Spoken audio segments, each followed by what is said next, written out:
भूत प्रेत की बात हो रही है, तो भूत प्रेत एक आत्मा है, व्यक्ति मरता है, ये कॉन्सेप्ट है कि आत्मा निकलती है फिर वो भूत बन जाती है। लेकिन बात ये आती है कि भूतों को क्या मज़ा आता है लोगों को परेशान करने में, और वो भूत प्रेत जो होते हैं, जो निगेटिव एनर्जी, वो लोगों के बस में कैसे आती है, और कोई भी उनको एक खिलौने के रूप में कैसे यूज करके किसी को परेशान कर सकता है, किसी का कुछ हमला कर सकता है या किसी को फ़ायदा दे सकता है। जी, मैं वही बात कर रहा हूँ। आत्माएं सर, देखिए मैं मान सकता हूँ कि आत्माएं भी होती होंगी, क्योंकि हमने पूरे शास्त्र पढ़े हैं, तो आत्माओं का तो कहीं ना कहीं जिक्र है ही है।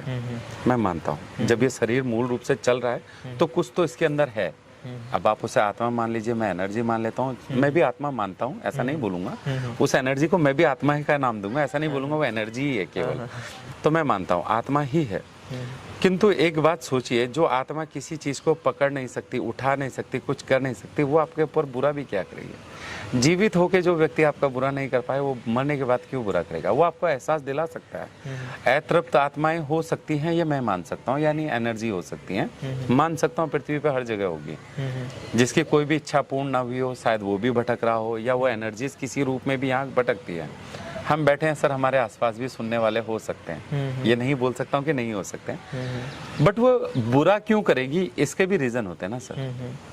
तो वो रीज़न भी बहुत सारे अलग अलग होते हैं। कई बार लोग बोलते हैं इस पे आत्मा लग गई है, इस पे भिड़ गया है, इस पे ये हो गया, शायद वो कोई मैसेजेस होते हैं, मगर जितना आपने फियर वाला भाव रखा है उतना वो आप पे हावी होती चली जाती है। वही अगेन वही है आस्था और विश्वास। मेरे पास आते हैं सर, बहुत केसेस आते हैं। मैं कभी नहीं बोलूंगा कि मैंने आत्मा वाले केसेस नहीं देखे, मैंने देखे हैं।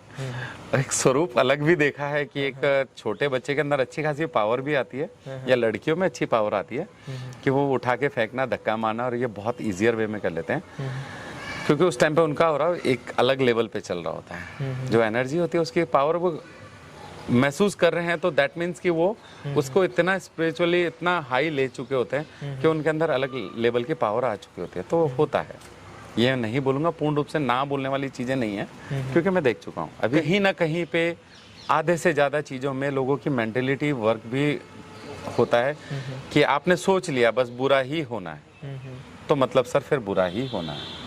आधे लोग खुद से भी भ्रमित हैं, ये खुद का अपना ज्ञान और आधे अधूरे ज्ञान को लेकर लोग भ्रमित हैं। जैसे कि YouTube पे आजकल कई चीज़ों में लोगों ने पूर्ण रूप से ज्ञान बांटना शुरू कर दिया है। 108 माला जाप कीजिए, आपका ये मंत्र सिद्ध होगा, 110 ये कर लीजिए, 101 कीजिए, इस माला के मंत्र के जाप से आपको ये फायदा होगा, वो होगा। तो मैं उन लोगों को भी बोलता हूँ, YouTube से पढ़कर यदि आप अगर सिद्धि ले सकते हैं तो एक बार पुराणों को भी पढ़ लीजिए।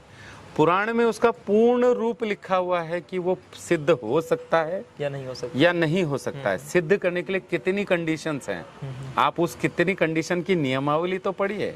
तो पूर्ण ज्ञान YouTube का ज्ञान नहीं हो सकता।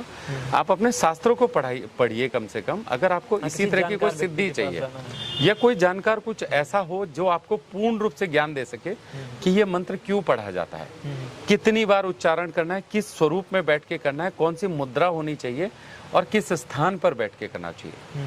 कोई भी मंत्रों का जाप जो कि आप पूर्ण रूप से सिद्धि रूप के लिए करते हैं, वो घरों के अंदर बैठ के नहीं करना चाहिए। उसका रीजन है सर, आप एक वेव को बुला रहे हैं, एक बोलते हैं ना एनर्जी के स्रोत को, आप उसको छेड़ रहे हैं। घर का ऑरा उस चीज को झेलता है नहीं झेलता है, उस घर में अदर सदस्य भी रहते हैं, आपके बहुत सारे परिवार के सदस्य हैं। तो जब बोलते हैं ना वो जब ऑरा, वो जो एनर्जी आपके घर के ऊपर या आपके घर की तरफ आएगी, तो कईयों को इम्पैक्ट भी करती है, उल्टा अपोजिट भी कर सकती है, क्योंकि आपका शरीर झेलने लायक हो सकता है, दूसरे का होगा इसकी गारंटी क्या है सर।